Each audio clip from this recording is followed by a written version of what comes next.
घने जंगलों के बीच में बसा हुआ एक गांव देवसुर। दिन में ये गांव जितना सुंदर और शांत दिखता, रात होते ही ये उतना ही ज़्यादा खतरनाक और डरावना हो जाता था। जैसे ही दिन खत्म होता और रात आता, गांव के सारे व्यक्ति अपने अपने घर के अंदर चले जाते थे, क्योंकि ऐसा कहा जाता था कि अंधेरा होते ही वो आती है। इसी गांव के बीचों बीच एक छोटा सा घर था, जहां मोहन नाम का एक दूध वाला अपनी पत्नी सुनैना के साथ रहता था।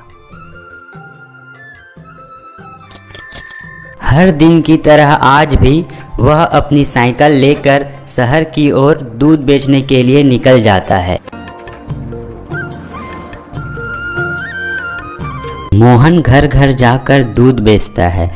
आज उसका काम खत्म होते तक उसे थोड़ी देर हो जाती है। काम खत्म होने के बाद जब वह वापस अपने गांव की ओर जाता है, तब जाते जाते रास्ते में अचानक उसके साइकिल की टायर पंचर हो जाती है।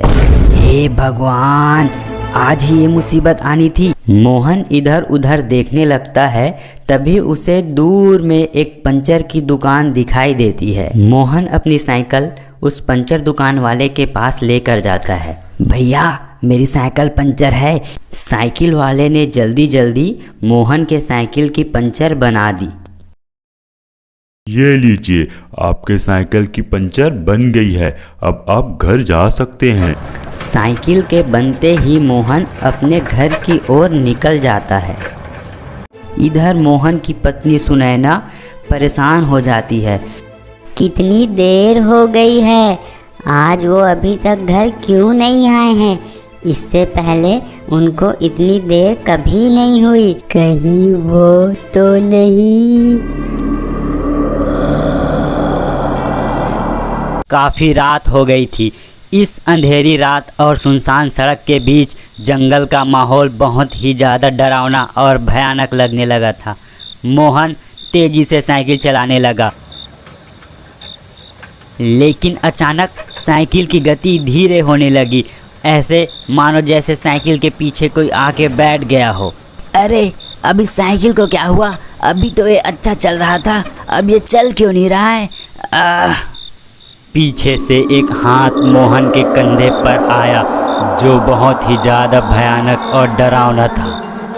वो कोई और नहीं बल्कि वही सापित चुड़ैल थी, जिससे सारा गांव डरता था। उसे देखते ही मोहन ने जोर से चिल्लाया, बचाओ!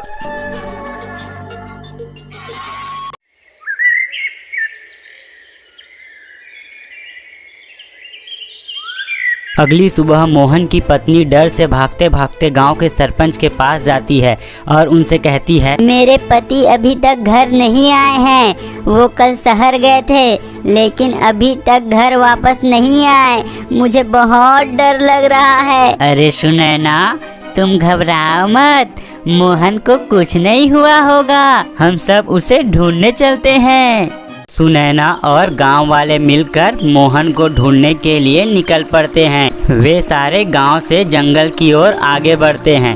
जैसे जैसे वे आगे बढ़ रहे थे, आगे चलते चलते उनको रास्ते में दूध का एक खाली बर्तन दिखाई दिया, जिसे देखकर सुनैना ने कहा, ये तो उन्हीं का है। ये यहाँ कैसे?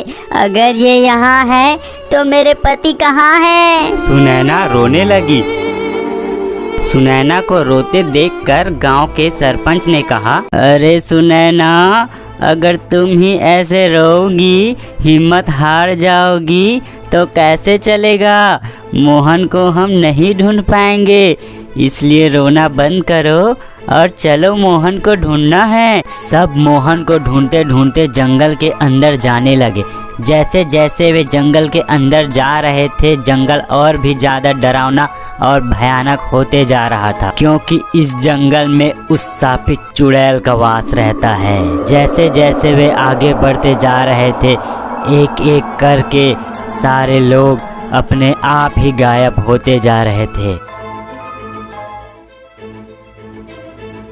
जब उन्होंने पीछे मुड़कर देखा तो क्या अरे ये सब कहाँ चले गए?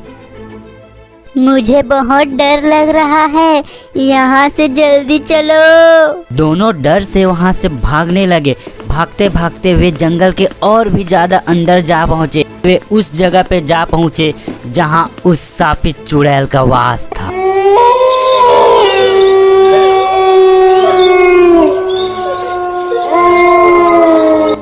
ये इतनी डरावनी जगह है, कौन सी जगह है?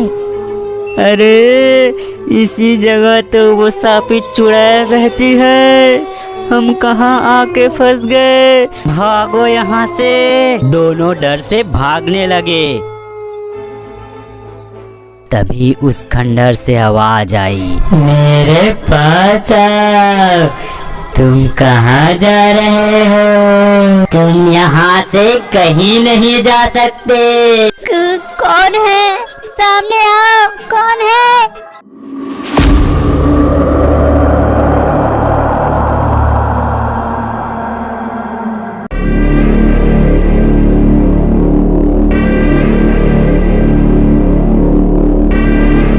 सुनैना उस भूतनी का पीछा करते करते उस खंडर के अंदर चले गई, जिसके अंदर बहुत ही डरावनी जगह थी।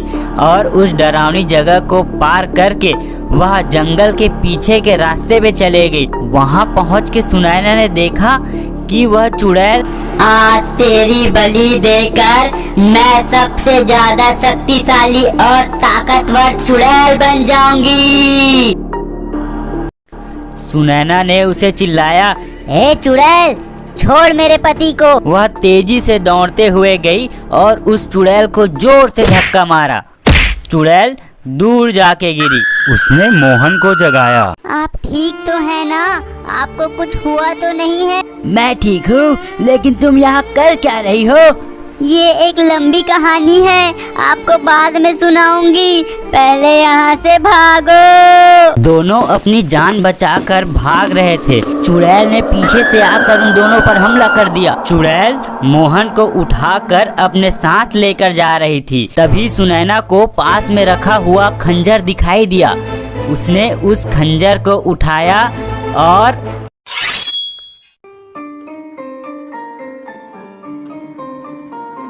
उस चुड़ैल की चोटी काट दी। चोटी के कटते ही वो चुड़ैल जमीन पर नीचे गिर गई। चुड़ैल की सारी शक्तियां खत्म हो गई थी। सुनैना, तुम ठीक तो हो ना? तुम्हें कुछ हुआ तो नहीं? मैं ठीक हूँ जी, लेकिन आप ठीक हो ना? हाँ सुनैना, मैं तो ठीक हूँ। अभी इस चुड़ैल की शक्तियाँ खत्म हो गई है। चलो बाकी गांव वालों को भी छुड़ा लेते हैं और यहाँ से जल्दी घर जाते हैं। दोनों गांव वालों को ढूंढते ढूंढते एक कमरे में जा पहुँचे, जहाँ सारे गांव वाले बेहोश पड़े थे। उन्होंने गांव वालों को उठाया और सब मिलकर तुरंत ही उस जगह से वापस गांव चले गए। गांव में खुशी और उल्लास का माहौल था। उस चुड़ैल के चंगुल से छुटकारा पाके सारे गांव वाले बहुत खुश थे और उन्होंने मेला का आयोजन किया था। लेकिन वो इस बात से अनजान थे कि